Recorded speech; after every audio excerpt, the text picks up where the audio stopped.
Hello, this is your astrological predictions for February 2013. And because it's the month of love, we're shooting from the town of Romance, Paris, as you can see. And in this month, I'm going to make an emphasis on your love relationships. For not for everyone, they will be so intense or important during this month, but I will keep with the nature of the month and focus mostly on love. And I want you to check your ascendant, sun, and moon signs astrologically, the holy trinity of astrology, as I keep repeating. In order to know your ascendant sign, you need to know your time of birth, and it's astrologically usually the most correct predictions that you can get, the most specific prediction.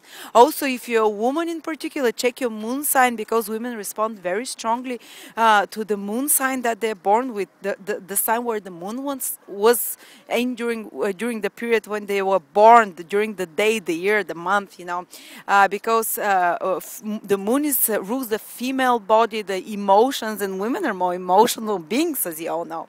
And you also check your sun sign prediction, because the sun is your individuality, your particular role in life, your a more active side. So the sun prediction will give you also insight, often to do more with your career as well, or with your more with that area of life where you can have more conscious influence over, where you can have more control over by your actions. While the ascendant and moon sign, they're somehow a bit more fated. There are things where fate takes over and things happen to you where you don't have much control over circumstances. In order to find out your ascendant and moon sign and write down not only the signs but the degrees that those are on, go to my website astrolada.com, where I have a birth chart calculator. Go there, enter your details, mark the exam degree and a sign of ascendant and moon, and listen to the three predictions. If you don't have time for the three, at least listen to the ascendant sign prediction, because it's very correct astrologically.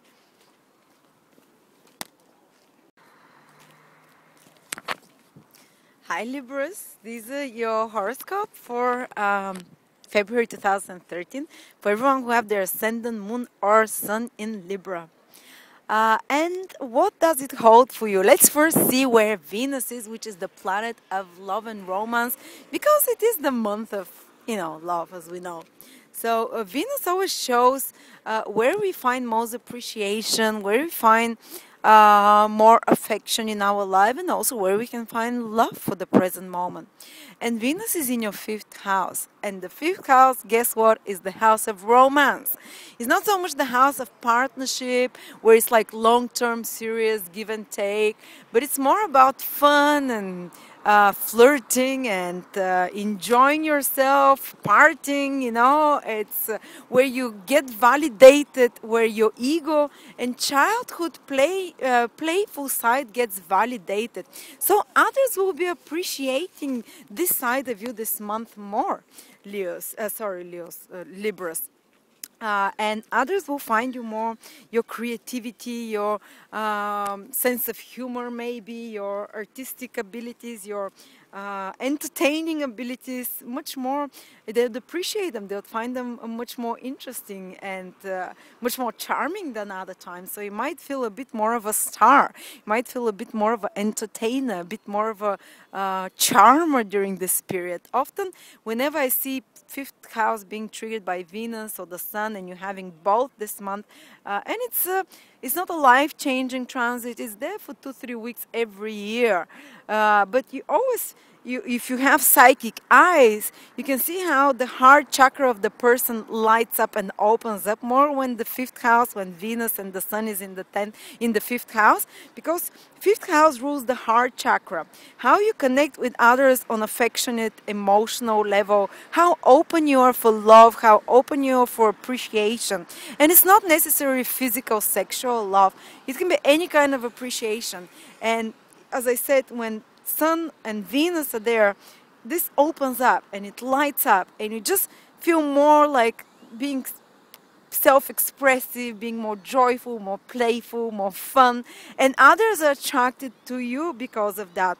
And even if you're not a downright comedian and entertainer, even if you're someone who likes to sit quietly in the corner and sip their mojito or whatever, you just feel more joyful somehow inside, more inspired, more creative, more flirtatious. Even if you're not someone who is like very, ooh, how are you there? How are you? You know, it's like you just have a bit more of a flirt and charm in you than normal. So it's great for romance and love. Again, I cannot guarantee you that you'll meet the love of your life during this transit. This is a short period, you know, it's but definitely it will light up your love, desire for flirtation, for having fun as well, and others' appreciation of you, of who you are, of your identity, of the role that you play in life. And also, it's a great period. Venus shows where you give and receive love, and fifth house rules your creative projects. So you can give a lot of love and affection for your creative projects right now, for the things that you create yourself. And children are one of those things. So children can be a great source of love. You don't have to always. Love is not only about romance, as I said. Love can be in any shape and form, and the love towards a child is beautiful. You can celebrate your love towards your pets. Fifth house is also to do with pets. Some people consider their pets like their children. So you can put a lot of your love into your children, into creative projects, and you can receive appreciation back from those as well. This is what it guarantees, you know, that you not only give love, but you receive it back wherever Venus is passing. And just a second, I lost your... Yes. And also, I want to, you having Mars and Mercury in the sixth house where they love being. And it's not connected so much to love, but sixth house is solving problems. It's the obstacles in life we meet. And Mars and Mercury love being there because Mercury is a manager, is a and Mars is a problem solver. Mercury is very efficient and practical planet, and Mars is the warrior that goes and faces problems and says, that's it.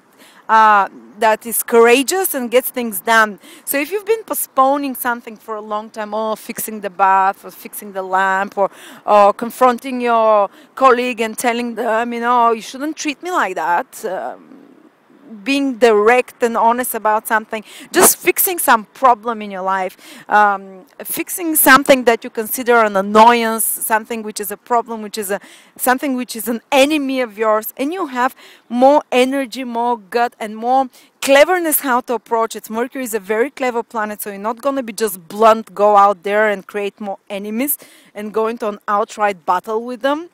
But you will have the ability how to communicate it in an efficient, more practical way, clever way that keeps you, you know, keeps things more smoothly. But you have a chance to battle up with some of your enemies, with some of your weaknesses as well, and tackling practical matters, things that you need to do for your survival, like taking care of your physical body, starting a new diet, starting a new exercise regime. These are things that not all of us, most of us don't like doing normally. They're about rebalancing our body. They're about the physical survival that we have to do, but we don't enjoy doing much, like eating healthy food and exercising, at least till you start it initially.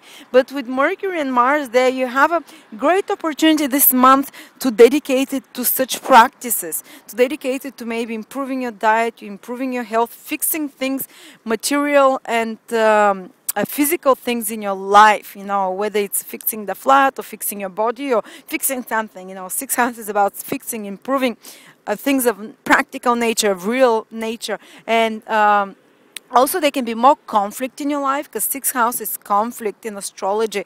But as I said, you will have the how do I say, the directness to face it. You will not be scared of it. If you're normally scared of conflict, now you will just go and approach it like that and say, that's it, we have to solve that, whatever it is, you know. So there might be more attacks from enemies, as they say, but nothing too scary, you know, don't worry. You can... Mercury and Mars there usually works better for you improving your relationship with such people or with such irritants, as I said, and they can be real people irritants, or they can be, as I said, things in your life that are irritating and you have to fix and improve. And I want to give specific days now. Those of you who have their moon or ascendant at around 5, 6, 7, 8, and 9 degrees in Libra, or those who are born around the 20th, 29th, 30th of September, 1st and 2nd of October, you're having a Jupiter and Uranus influence. And in regards to love, this can bring a very sudden development in your love life. This can, for example,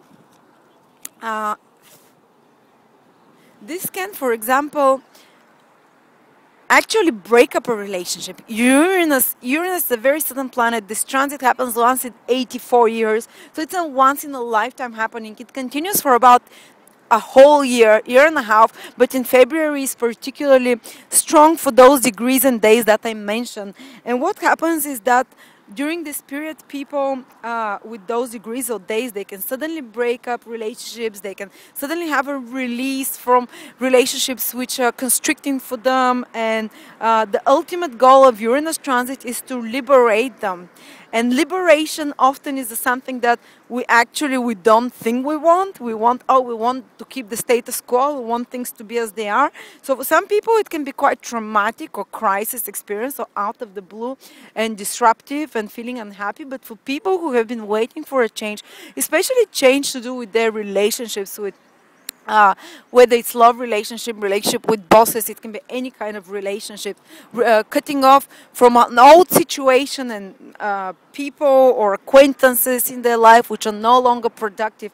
And if you're resisting it, if you don't want to do it yourself naturally, the best way is when Uranus transit comes, is the best way usually, and most people, is that they say, that's it, I've had enough, I can no longer tolerate that, I will do this from now on. But for some people who are resisting change, this sudden change will come from outside without you having prepared or expected it. And as I said, it might be a few tears, or a bit disruptive influences. But also Uranus helps you very quickly heal because it cuts off. It cuts off the emotional connection to another, so it's faster to let go of someone when Uranus is around, because you're in a much more, electrified mode, so you can, disconnect. So it's a time to end some of those painful relationships or unproductive relationships. And some sudden changes in your life as well are very likely for the good, because Jupiter is helping Uranus. And when Jupiter brings a change, it's always, even from now, you feel it's positive. Even it might be painful, you know it's for the best, and you feel it's positive outcome and it's positive beneficial consequences of it. And yes, so it's quite interesting. You can actually, when Uranus transits those degrees, you can also fall in love very suddenly. So if you've been in a productive relationship, so something that is, or a relationship which is not meant for you, it will suddenly be interrupted when Uranus makes a transit. But also you can very suddenly meet someone in your life, someone unexpectedly out of the blue, and fall in love for a day. Uranus is very sudden, it's unexpected, it's dramatic. It's unusual relationship. It can be a long distance relationship, it can be a bit disruptive relationships, maybe a love triangle, I hope not. Or just like out of the blue, one day you're in love with your girlfriend, next day you meet another woman and you say, that's it, this is the love of my life. It's such big influence, it's such life-changing transit that Uranus can bring you. So sudden falling in love that can happen. It can be a bit disruptive again, as I said, because it's Uranus which is bringing it, but it can be very vivifying and excitable and life-changing. So yes, thank you so much, Libras. And it's overall, for most of you Libras, a month for romance, for sure. With Sun and Venus in 5th house and partying. If you get invited to parties, make sure you go, because there is a chance for you to meet someone there in those parties, because Venus is in your 5th house of parties. So if you get invited to sporting events or to anything competitive or anything artistic or creative, which is also 5th house, make sure you go, because you have a chance of meeting someone there.